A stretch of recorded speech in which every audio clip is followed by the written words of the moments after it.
வெற்றிவேல் முருகனுக்கு அரோகரா. நம்ம கந்த புராணத்தில் கடவுளை அவதரிக்கணும்னாக்கா மன்மதன் சிவபெருமான் கிட்ட போய்தான் ஆகணும்னு சொல்கிறா தேவர்கள்லாம். மன்மதன் நடுங்கும் பொழுது அவரை தேற்றி ஈஸ்வரன் கிட்ட அனுப்பி வைக்கிறாங்க. ஈசனை பார்த்தோனையே உயிர் இழந்தவன் போல ஆகிட்டேனே, இனி எம்பெருமானை எதிர்த்து பானம் விடுத்தா நான் உய்ய முடியுமா? இன்னும் சித்த நேரத்தில் இந்த சிவபெருமானுடைய நெற்றிக்கண் பார்வையில் வெந்து அழியத்தான் போகிறேன். உரலில் தலையை கொடுத்துட்டு உலக்கைக்கு பயந்தா முடியுமா? விதியை வெல்ல யாரால் முடியும்? இறைவனுடைய திருவுள்ள எப்படியோ அப்படியே நடக்கட்டும்னுட்டு மன்மதன் தன்னுடைய வில்லை வளைச்சு நானேற்றி அந்த முக்கண்ணனை நோக்கி தொடுக்க ஆரம்பிக்கிறார். அப்போ அங்கே இந்திரன் மனோவதி நகருக்கு போகிறார். அங்கிருந்த பிரம்மதேவரை அணங்கி எம்பெருமான் மேலே மன்மதனை தனித்து ஏவ விட்டுட்டீங்களே, அவர் போர் திறத்தை பார்க்க நாமும் அங்கே போவோன்னு வேண்டிக்கிறார். எல்லாரும் புறப்பட்டு கையில் வந்து அடையிறாங்க. அப்போ சிவபெருமான் மேலே குறி வச்சு 5 மலர்கணைகளை தொடுக்கிறார் மன்மதன். அந்த கணைகள் எம்பெருமான் மேலே பட்டதும் நெற்றிக்கண்ணை சித்த திறந்து பார்த்தார். அவ்வளோதான், வெளில வந்தவன் வெந்தே போயிட்டான். அதாவது மன்மதன் வெந்து போயிட்டான். பெருமானுடைய பார்வையில் எழுந்த தீ மன்மதனுடைய உடலை எரிச்சுடுறது.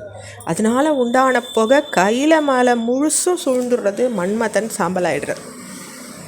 அது பாடல் சொல்கிறது பாருங்க. விட்டவெம் பகழி 5 வியத்தகு விமலன் மீது பட்டலுன் சிறிதே வேளை பார்த்தனன் பார்த்தலோடும் தட்டழல் பொதிந்த நெற்றி கண்ணது கடிதே காமர் சுட்டது கையிலை முற்றுன் சூழ்பகை பரவிற்றன்றே.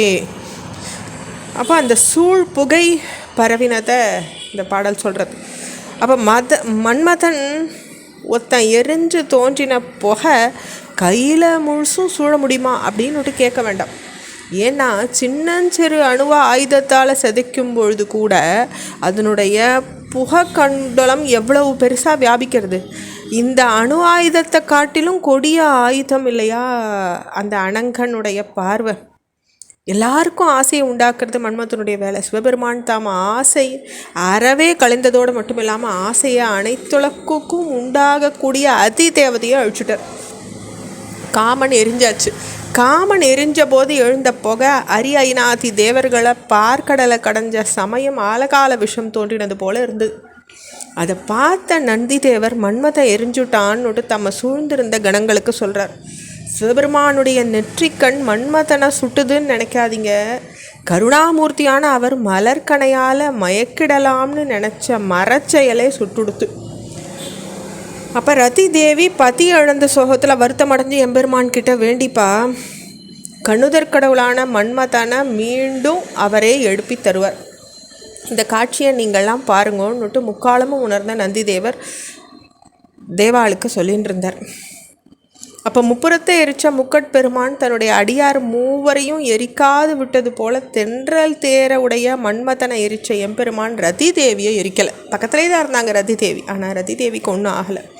அப்போ சிவபெருமான் மன்மதனை எரிச்சிட்டு முன்போலையே மோன நிலையில் இருந்தார். சிவபெருமானுடைய நெற்றிக்கண் மன்மதனை எரிச்சது நிகிரக சக்தியை காட்டுறது. இதே நெற்றிக்கண் தான் முருகரையும் தோற்றுவிச்சது. அறக்கரை அழித்து நல்லோரை வாழ்விக்கிற அந்த சக்தி அது. இது அனுகிரக சக்தியை காட்டக்கூடியது. மாறனை அழித்த அதே கண்கள் தான் குமாரனை நமக்கும் கொடுத்தது. அப்போ ரதி தேவி துயரக்கடலில் ஆழ்ந்துடுறாங்க. அவர் கண்கள்லேருந்து வழிஞ்ச நீர் ஆறு போல் ஒடித்து. அப்போ அவள் உடல் வியர்த்தது, ஆவி நடுங்கித்து. பிராணபதி பிராணபதின்னு கதறி கீழே விழறாங்க ரதி தேவி. செம்பதுமை திருக்குமரா தமியேனுக்கு ஆறுயிரே திருமால் மைந்தா சம்பரனுக்கு ஒரு பகைவா கண்ணல் வரி சிலை பிடித்த தடக்கை வீரா அம்பவள குன்றணைய சிவன் விழியால் வெந்துடலம் அழிவுற்றாயே உம்பர்கள் தாம் விழியெல்லாம் உறங்கிற்றோ அயனாரும் உவப்புற்றாரோ. அப்போ திருமகள் பெற்ற செல்வ புதல்வரே என் ஆறுயிரே அப்படின்னு ரதி தேவி மன்மதனை பலவாறு அழைக்கிறாங்க. இந்த பாடனுடைய விளக்கத்தை அடுத்த பகுதியில் பார்க்கலாம். திருச்சிற்றம்பலம் சிவசிதம்பரம்.